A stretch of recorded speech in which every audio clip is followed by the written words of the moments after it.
Quest'oggi, con molto piacere, abbiamo audito in Commissione Finanze il professor Berrutti, commissario della Consob. Il professor Berrutti è venuto a riferire in merito all'atto 25, che adegua l'ordinamento interno alle disposizioni del regolamento UE, il numero 596/2014, la cosiddetta Market Abuse Regulation.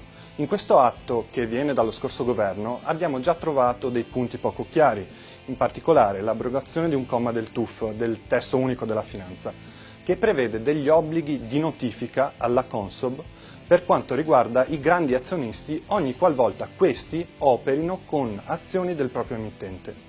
Considerato che gli azionisti di rilievo detengono un indubbio vantaggio informativo sui normali investitori, poiché sostanzialmente sono in grado di prevedere l'effetto che avranno sulla quotazione dei titoli i propri comportamenti futuri, esprimeremo un parere contrario all'abrogazione di tale comma. Inoltre, dato che lo stesso regolamento attribuisce nuove competenze alla Consob, al fine di rafforzare l'esercizio dell'attività di vigilanza, abbiamo anche chiesto conto della nomina del dottor Nava quale presidente della Consob. La sua nomina appare infatti in palese violazione della legge istitutiva del 1974, in quanto lo stesso Nava è distaccato dalla Commissione europea per un periodo di 3 anni.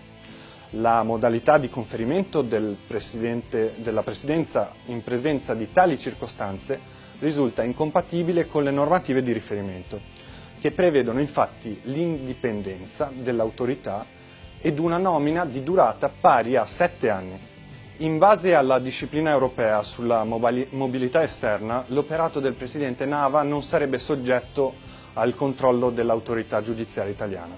Questo, oltre a creare dei problemi di legittimità amministrativa dell'operatività della Consob, implicherebbe anche una sorta di immunità e quindi la non perseguibilità del presidente Consob dall'ordinamento giudiziario italiano.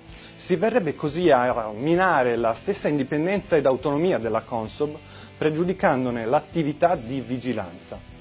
Nei prossimi giorni andremo ancora più in profondità, attraverso alcuni atti di sindacato ispettivo e anche considerando la delicatezza della materia. Ricordiamo infatti che nei recenti crack bancari che hanno colpito le centinaia di migliaia di risparmiatori, tra cui piccoli azionisti e obbligazionisti, sono state evidenti le mancanze dell'autorità di vigilanza, Consob inclusa.